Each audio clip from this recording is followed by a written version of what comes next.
Welcome to Vima creation சேனலை subscribe பண்ணாதவங்க subscribe பண்ணிக்கோங்க. அப்போ தான் நான் புதுசாக போடுற வீடியோஸை நீங்கள் பார்க்கலாம்.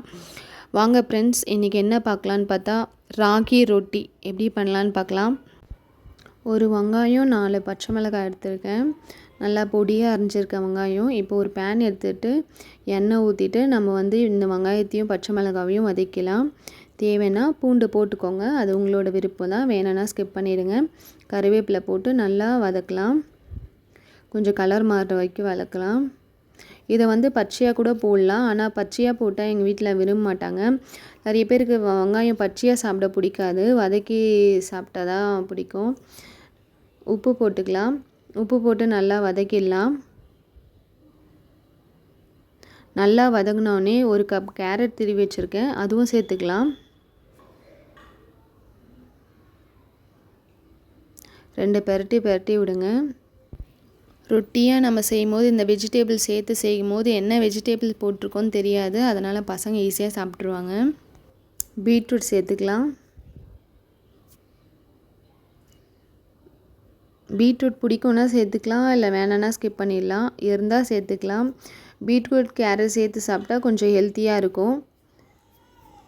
அதில் இருக்கிறதே தெரியாது, பார்க்கறதுக்கும் கலர்ஃபுல்லாக கூட இருக்கும். பீட்ரூட் பார்க்குறதுக்கு ரொட்டியே கலர்ஃபுல்லாக இருக்கும்.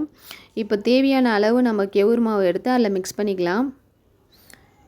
வீட்டில் எத்தனை பேர் இருக்காங்களோ அந்த அளவு நம்ம மெஷர்மெண்ட்டோடு எடுத்துக்கலாம்.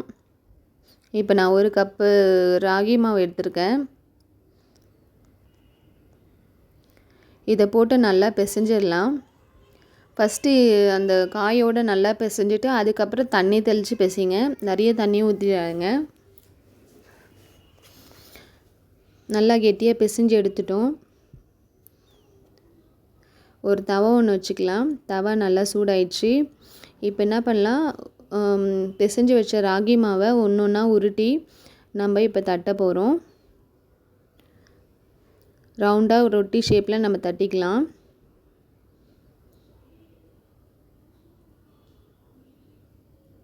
பாருங்கள், தட்டியாச்சு. இப்போ நம்ம பீட்ரூட் கேரட் சேர்த்து செஞ்சோம்லாம், இதுக்கு பதிலாக முருங்கைக்கீரை போட்டு கூட செய்யலாம், ரொம்பவே டேஸ்ட்டாக இருக்கும். சேம் அதே மாதிரி தான் நம்ம வதக்கிட்டு முருங்கைக்கீரையை 2 பெரட்டு 1 நிமிஷம் விட்டுட்டு அதுக்கப்புறம் என்ன பண்ணணும், மாவில் மிக்ஸ் பண்ணி பிசைஞ்சு தட்டலாம்.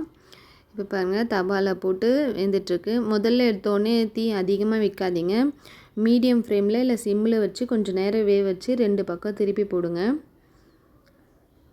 நல்லா மாவு வேகணும், கெவுரு மாவுன்றதுனால கொஞ்சம் நல்லா வேகணும். வேந்தோடனே எடுத்துடலாம். ரொட்டியை நல்லா 2 பக்கம் சுட்டி எடுத்துடலாம். ரொட்டி சரியாக சுடலை அப்படின்னா டைஜஷன் ஆகாது, அதனால் நம்ம நல்லா 2 பக்கமும் ரொட்டியை திருப்பி போட்டு பொறுமையாக சுட்டி எடுங்க. நம்மளுக்கு செய்கிற வேலை கொஞ்சம் தான், சுட்டி எடுக்க தான் கொஞ்சம் டைம் எடுக்கும்.